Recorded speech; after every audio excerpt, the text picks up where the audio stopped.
On my 18th birthday, my father tossed a $50 bill at me and said, "Get out. I'm done paying for another man's mistake." He believed it was the ultimate insult.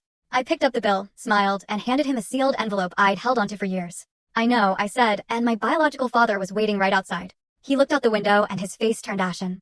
Can you imagine spending 18 years feeling like a burden, only for the man who raised you to throw $50 in your face on your birthday, telling you were just another man's mistake? Well, that was my 18th birthday.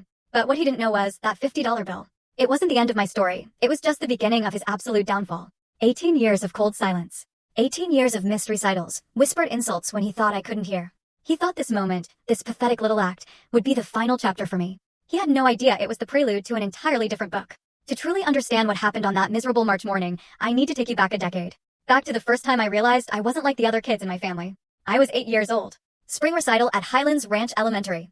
I had practiced for Elise for 3 months straight, my small fingers knowing every single note by heart. My mom, Linda, sat in the front row, phone out, recording every second. She wore her favorite blue dress, the one she saved for special occasions. The seat next to her was empty.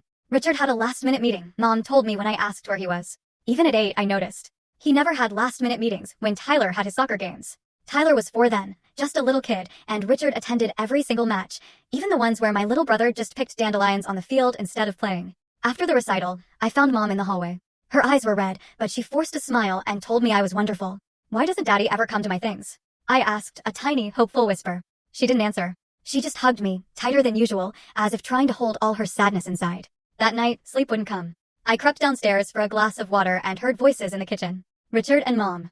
They didn't know I was listening. "I told you I can't pretend forever." Richard's voice was low, laced with resentment. "Every time I look at her, I see the mistake you made." My mom's voice trembled. "She's a child, Richard. She's innocent in all of this. She's not my child. She never was. And the day she turns 18, she's out of this house." I didn't understand what mistake meant back then. I didn't know why Richard looked at me so differently than he looked at Tyler. But I understood one thing clearly. Whatever was wrong with me, it made my mother cry. I went back to bed without the water, the words echoing in my head, and I started counting. Not the days until I could leave, but the days until I could finally understand why I was never enough. The difference between Tyler and me wasn't just emotional, it was deeply, painfully financial. By the time I was 16, I had the receipts to prove it. It was September of my junior year. SAT registration was due. I needed $200 to $150 for the test itself, $50 for prep books. I approached Richard in his home office, a fortress of mahogany and leather where he sat reviewing spreadsheets for Mercer Holloway Properties, the full story on the channel. Link below. Click now and watch what happened next.